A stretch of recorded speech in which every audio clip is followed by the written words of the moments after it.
하이패밀리가 경기도 양평 묘원에 높이 7.7m, 길이 83m의 거대한 벽을 성경 말씀으로 채운 성경의 벽을 세웠습니다.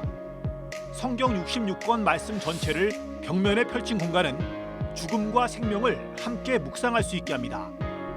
하이패밀리 대표 송기론 목사를 만나 성경의 벽 프로젝트를 진행한 취지를 들어봅니다. 목사님 안녕하세요. 네, 반갑습니다. 하이패밀리가 네, 성경의 벽 세우기 프로젝트를 진행했습니다. 그렇죠. 지난 부활 주일에 제막식도 가졌고요. 맞습니다. 성경의 벽 세우기 프로젝트 어떤 것인지 내용을 소개해 주시죠. 2년 전에 이런 일이 있었습니다. 한국관광공사에서 범 내려온다가 5억 뷰, 그러니까 5억 명이 시청했다는 건데, 그거 끝난 이후에 이제 5개 아이템을 선정하는 가운데 이게 저희의 심볼 마커 또는 랜드 마크와 같은 청란교회가 소리편에 이제 그 잡힌 거예요. 한 5분여 동안 소개가 되는 것이 저희한테는 저희 스스로를 새롭게 돌아보는 계기가 됐습니다. 그러면 코로나 끝난 다음에 이곳을 찾는 세계인들이 참 많을 터인데 이런 정도의 생각을 하게 됐죠. 그렇다고 한다면 우리가 이거 하나만 보여줄 수 있겠는가? 물 들어왔을 때 노저우라는 말이 있듯이 우리가 저기 안데르센 메모리얼 파크 저기에다가 큰 옹벽이 있는데 성경을 한 페이지로 펼쳐보면 어떨까? 그랬을 때 그들이 듣는 것뿐만 아니라 보는 것도 만족시킬 수 있겠다. 더더군다나 K컬처가 이제 전 세계에 그저 한 잠시의 그 유행이 아니라 한 장르, 이것이 이제 한 문화의 그 주제로 정해졌지 않습니까? 근데 되게 이를테면 K 푸드라든지 또 K 공연이라든지 이런 건 있는데 K 영성은 뭐가 있나? 우리가 뭔가 성경을 좀 새롭게 부각시킬 필요가 있겠다 해서 구상을 하게 됐던 거죠.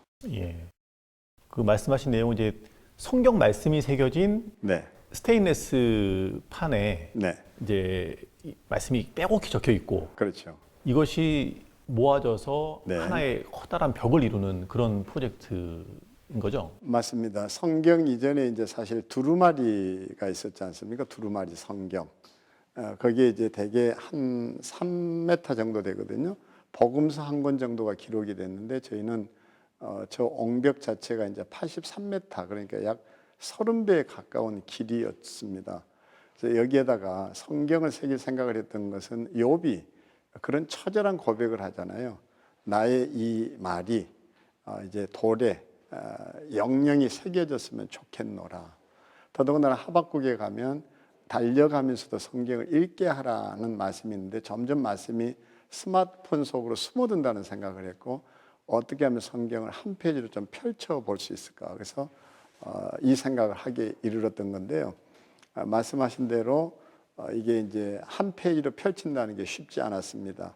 흙으로 이제 작품을 만들면 그걸 도예라고 그러고 이제 그 돌을 조각하면 우리가 이제 석조각 이렇게 얘기하는데 저기에 할 수 있는 것은 스테인레스 강판에다가 레이저로 이제 글을 새기는 거였거든요.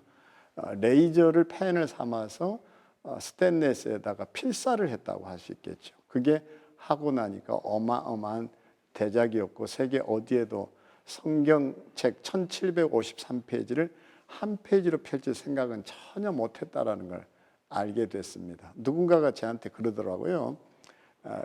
최대 최고는 바꿀 수 있지만 최초는 바꾸지 못하는데 엄청난 상상력을 자극하고 성경을 새롭게 바라보게 해준 것이 참 잘한 일 같다. 이렇게 얘기를 하더라고요. 예. 그런데 네. 성경의 벽이 세워진 공간을 보니까 네. 묘원 한가운데입니다. 그렇죠. 이 말씀이 새겨진 성경의 벽을 묘원 가운데 세운 것에는 의미가 있을 것 같은데요.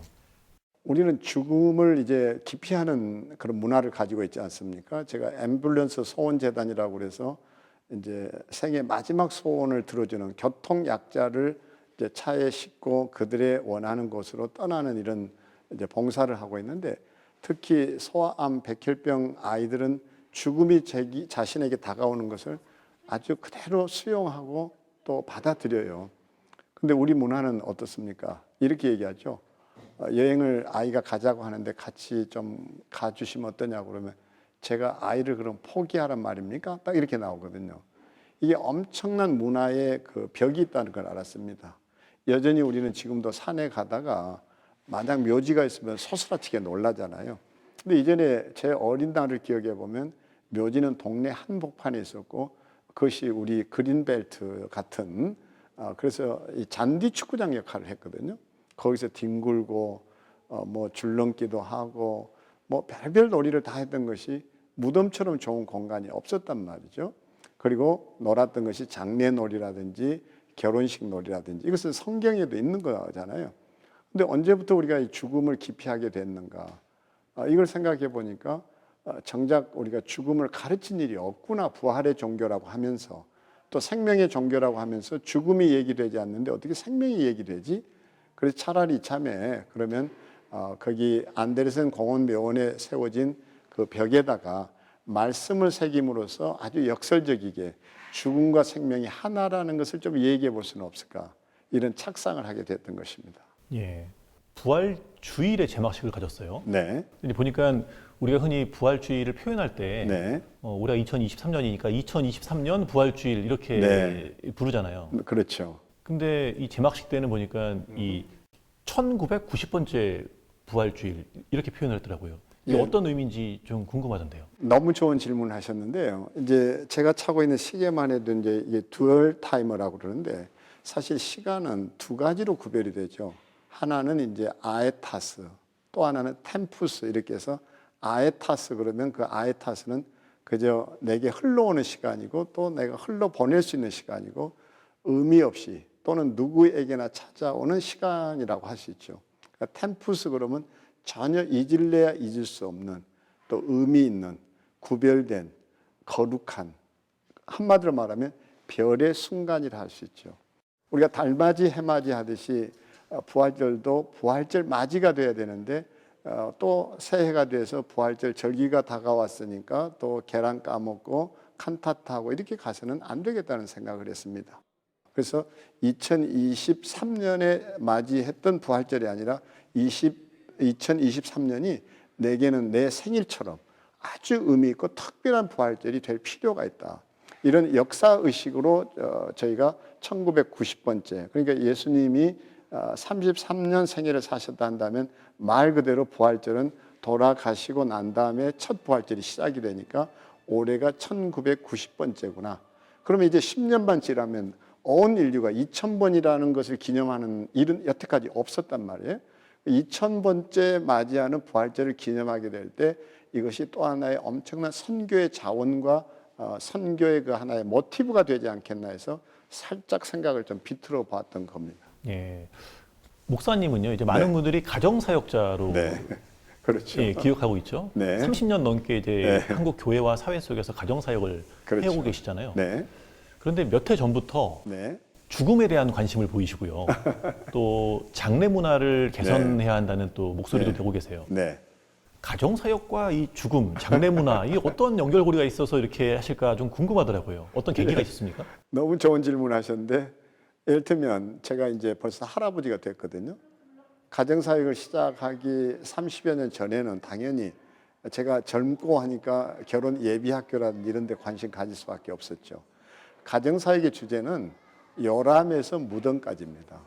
그러니까 생애 발달 단계를 따라서 제가 모든 주제를 다 다룰 수밖에 없는데 제 나이가 노년 세대에 들어서니까 너무 그게 자연스러운 주제가 됐던 거죠. 그리고 사실 이 주제는 이번에만 특별히 다룬 것이 아니라 저희가 이제 노인대학에 가서 강의도 하고 이러면 노인대학이라는 게 복음이 없고 복지만 있는 거예요. 그러니까 이제 수지침 놔준다든지 머리 깎아준다든지 또 아니면 영정사진 찍어준다 뭐 이런 거 외에는 또 봄나들이 가고 가을 단풍 구경 가고 정말 이 어르신들이 필요한 주제가 뭘까 생각을 해보니까 죽음이 주제이더라고요. 젊은이들은 이성교제가 주제가 된다면 중장년에는 자녀 교육과 건강이 주제가 되듯이 노년이 되면 나의 마무리를 어떻게 할까 하는데 관심이 있는데 교회는 그 얘기는 전혀 안 해주는 거예요. 그래서 어르신들한테 노인대학에 가서 죽음에 대한 얘기를 살짝 던지면 제일 호기심을 갖는 거예요. 그래서 저희가 이제 맨 처음 썼던 것이 천국 준비 교실이라 했고 장례식이라는 것도 너무 음울하고 좀 어두우니까 천국 환송 예배라고 그랬더니 막 박수치고 좋아하는 거예요.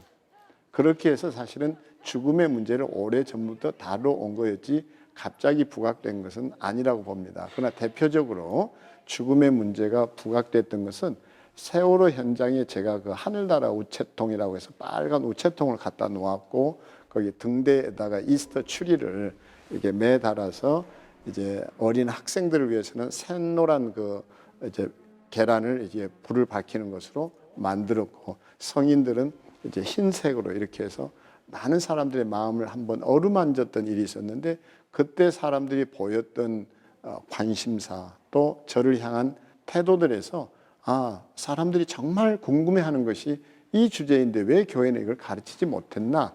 그래서 그 주제를 좀 더 제가 열심히 전달하게 됐던 것이죠. 그런데다가 이제 정인이라는 아이가 뜻밖에도 제 품으로 찾아왔고 제 손으로 아이를 묻어주고 난 다음에 일어났던 여러 우리 사회의 아픈 일들이 제 마음속에 끊임없이 이 주제를 가지고 많은 사람들이 죽음의 문제를 좀 극복할 수 있도록 하면 어떠니 하는 하늘의 음성으로 들리기도 했던 거죠. 세월호 참사 당시에 이 경험을 말씀하시니까 이런 질문을 좀 드려보고 싶네요. 네. 우리 사회에는 여러 사회적 재난이 끊이지 않고 있잖아요. 그렇죠. 또 얼마 전에 이태원에서도 네. 아픔이 있었고요. 그런데 그런 재난을 바라보는 우리 사회의 이 시각이 너무 좀 다양한 것 같아요. 네. 표현하는 것도 그렇고요. 네. 그래서 과연 이 사회적 재난을 우리가 어떻게 보고 받아들여야 되는가, 무엇이 정답인가라고 하는 고민을 해보게 되는데요. 목사님은 사회적 재난을 우리가 어떻게 받아들여야 된다고 생각하십니까? 예. 저는 이런 큰 재난을 놓고 꼭 다뤄야 되는 것이 있다면 3인칭의 죽음을 1인칭으로 전환하게 하는 그런 메시지가 필요하다고 여깁니다. 그들이 죽었잖아요. 관심 없어요. 며칠간은 슬퍼하고 안타까워하고 이러다가 또 일상으로 돌아가죠. 그 죽음이 2인칭으로 전환될 때가 지인의 죽음이나 부모님, 가족들 그리고 정말 내가 사랑하는 배우자를 잃게 되고 자녀를 잃게 됐을 때 2인칭이 되겠죠. 그런데 더 중요한 건 1인칭의 죽음이죠. 히스기야를 향해서 하나님께서 내가 내 생명을 거두어가겠다 했을 때 히스기야가 벽을 향해 돌아 앉아서 처절하게 울부짖던 한 번쯤이라도 우리 사회가 죽음의 문제를 1인칭으로 이렇게 딱 전환시켜 줄 수 있는 어떤 계기를 마련한다면 우리의 사는 방식이 달라졌을 것이라 여기죠. 그래서 이 모든 배경 속에는 죽음에 대한 사생관 이것이 삐뚤어져 있거나 잘못되어 있지 않나 이렇게 봅니다. 교회는 특히 부활절을 맞이해서 이 고난주간도 그렇고 이 죽음에 대한 얘기들을 정말 잘 다루어야 한다고 여깁니다. 예. 그렇다면요. 네. 뭐 그리스도인뿐 아니라 네. 모든 사람들이 언젠가는 이제 이 죽음을 맞이하는 순간이 오니까 네. 죽음을 어떻게 받아들일 것인가에 대한 생각을 평소에 하는 게 중요할 것 같은데. 그렇죠.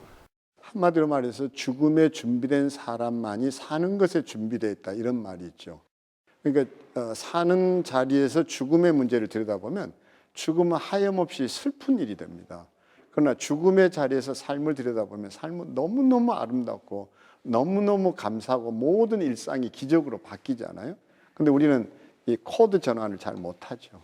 그러다 보니까 늘 아득바득 막 그렇게 이제 너 죽고 나 살기로만 사는데 정말 죽음이 눈앞에 닥쳤다. 그리고 내일이 나의 인생의 종말이라고 할 때 저는 하루를 어떻게 보낼까를 생각하면 아찔해질 때가 있죠. 제가 아직도 아내의 어떤 습관을 고치려고 덤벼드는 게 있거든요. 그리고 자식들한테 대해서 이러쿵저러쿵 잔소리 하려고 덤벼들고요.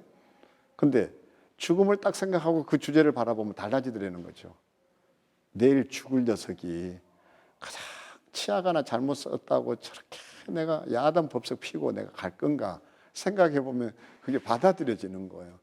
아이고 세월호 때 무슨 얘기를 했는데 판검사 아들 키우는 것보다는 그냥 아이하고 함께 놀아주고 바른 삶을 살도록 이끄는 것이 더 행복한 것이라는 걸 알았다고 엄마들이 눈물겨운 고백을 했는데 또 잊어버리고 또다시 내 아이를 어떻게 키워야 되겠다고 이렇게 난리법석 피우는 거 아닌가 생각해 보니까 죽음을 메멘토 모리로 가져와야 되는데 메멘토 모리는 단지 구어이지 내 일상 속에서 매일 아침 메멘토 모리를 실천하고 그렇게 살아내는가. 좀 우리에게 일상 속으로 메멘토 모리를 가져오는 것만이 그 답이라 할 수 있겠죠. 예. 그렇게 맞이한 죽음, 네. 이제 뭐 1인칭의 죽음으로 받아들인다고 하면은 네. 이제 나 자신이 하나님 곁으로 간 그 시점에 네. 사실 나의 죽음을 바라보는 남은 자들이 네. 장례를 치르는 거잖아요. 그렇죠. 이 장례 문화가 우리 사회에서 좀 왜곡돼 있다라는 말씀을 목사님 몇 해 전부터 꾸준히 하시더라고요. 그렇죠. 우리 사회 장례 문화는 그 좀 개선해야 될 지점은 뭐라고 보십니까? 그 모리와 함께한 화요일이라는 책에 보면 거기에 생전식이 있습니다. 생전식. 살아서 치르는 장례식을 생전식이라고 그러죠. 저 같으면 장례 문화를 좀 확실히 바꿀 수 있겠다 하는 생각이 드는 것은 제가 그런 것을 한 10여 년 전에 이제 한 중앙지에 그 기고했던 일이 있었는데 그걸 뜻밖에도 많은 분들이 기억하더라고요. 제가 이렇게 쉽게 얘기했어요. 내가 미국에 이민 간다고 한다면 이민 가기 전에 송별회를 하고 떠나지 내가 미국 가고 난 다음에 저희들끼리 그 녀석 미국 갔댄다고 그러고 그게 무슨 이게 송별식이냐. 떠나기 전에 모여서 야, 너 노잣돈이라도 보태라. 너 어디를 간다며? 그동안 고마웠다. 나 미국 가면 너 부를게. 이러고 떠나는 거잖아요. 밥 한 그릇 따뜻하게 나누어 먹고. 그러면 우리가 천국에 간다고 늘 얘기하는데 결국 죽음은 뭡니까? 내 본향으로 돌아가는 거잖아요. 그래서 제가 하고 싶은 것 하나 있다고 했죠. 나는 죽고 난 다음에 이렇게 떠들썩한 장례 저희들끼리 좀 안 치렀으면 좋겠다. 그냥 가족들끼리 보내지 무슨 사람들 불러다가 난리 법석을 피우느냐. 내가 떠나기 전에 초대를 하고 사람들을 불러서 그동안 정말 미안했다 사과할 사람에게 사과도 정식으로 하고 그리고 고마웠던 사람에게 너 때문에 오늘의 내가 있었다고 감사도 표하고 그리고 어떻든 좀 그때 나를 위해서 조의금 가져오너라.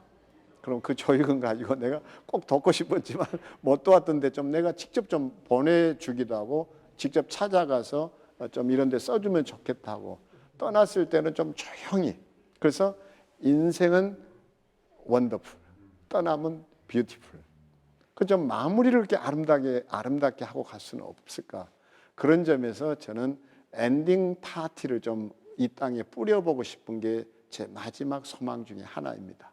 그러면 화해가 일어날 거 아닌가.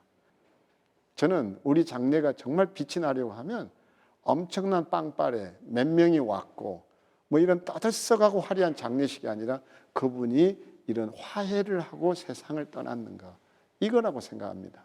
성경의 벽으로 이야기를 시작해서 이제 네. 죽음 그리고 장례 얘기까지 네. 들었습니다. 네, 이제 성경의 벽이 세워진 공간이 묘원 한 가운데 네, 세상을 떠나는 이들이 누워 있는 공간에 네.